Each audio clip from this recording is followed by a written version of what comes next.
Hey, good morning, class. Today we're going to be doing two-step inequalities. Two-step inequalities follow the same rules as far as we've got to isolate the variable.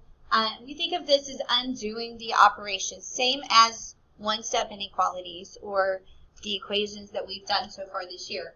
Remember that isolating the variable means the variable is on one side by itself while everything else is on the other side. Okay, we undo addition or subtraction with inverse operations first, which means we eliminate the constant. Then we undo multiplication or division with its inverse. And then we isolate the variable and we check the inequality sign. Now, as far as when we do have negatives that we're multiplying or dividing by, just like with one step, we do have to flip our sign. Okay, so we have to pay really close attention to that. All right, so here is our first example. We've got 5x plus 9 is less than 17. So we draw a line. Remember, I told you guys just get into the habit of circling your variable so that you can tell what you're doing first. Okay, remember we get rid of the constant first. Okay, that's the number that's not with the variable. So that means I've got to get rid of this 9 that's here by subtracting, because that's the inverse of adding 9. Okay, that leaves me with 5x is still less than, and then 17 subtracting 9 is 8. Okay, so now we have 5x is less than 8. Then, of course, our next step is to divide by 5, leaving us x is less than 8/5, which is 1 and 3/5. Okay, here's our next example. Negative 2x minus 3 is greater than 13. Okay, go ahead and draw our line. Circle your variable. Okay, now I'm subtracting 3. The inverse of subtraction is addition. So I'm adding 3 to both sides. That leaves me negative 2x is greater than 13 plus 3, which is 16. Okay, my next step, then I have to get rid of this coefficient by dividing negative 2. Now, this is a negative, which means I have to flip my sign.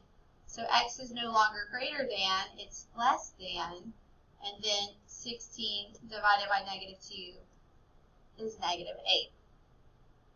Okay, let's go through these examples. Now, these are asking us to take and check our answers too. Okay, and remember, we always check our answers by substituting back into the original problem. So, we've got 10 plus 3k is less than or equal to 22. So draw your line, circle your variable. Look, your variable's not first in this one, it's actually second. Okay, so I have to get rid of this 10 by subtracting 10 for both sides. That leaves me with 3k is less than or equal to, and then I've got 22 minus 10, which is 12. Okay, now I take divide by 3. That leaves me k is less than or equal to 4. Okay, now k is less than or equal to 4, so when we take and check, we want to pick a number that falls in that category. So less than or equal to 4. So I'm just going to choose 3 for this one. Okay, so I'm plugging it back into my original.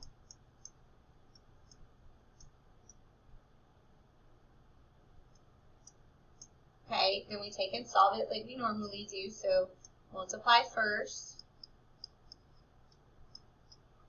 Is 19 less than or equal to 22? Yes, it is. Okay, so this is our answer. Now, when we take and graph, remember we go back to our solution.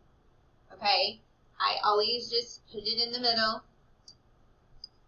Okay, this one's less than or equal to, so it's a close point. And we're shading to those numbers that are less than 4, which are to the left. Okay, here's our next example. 19 is greater than negative 4p minus 5. Now, this time they've moved the inequality or the variable over to the right side instead of the left. We're still going to work it the same way. Now, if you get confused, you can take it and move it. But when you do that, make sure this stays in that order. So I could take it and move it. Negative 4p minus 5. Remember, you have to switch your sign when you do that. So I'm going to switch it. And then now I have it in the order that you guys are used to it in. Okay? This is my variable. Okay, so I have to get rid of my constant first, which is just minus 5. I've got to add 5. That leaves me negative 4p is less than 19 plus 5, which is 24. Okay, now I divide by negative 4. Okay, that leaves me p. Remember, when we're dividing by a negative, we have to flip our sign. So now p is greater than, and then 24 divided by negative 4, which is negative 6. Okay, we check by picking a number.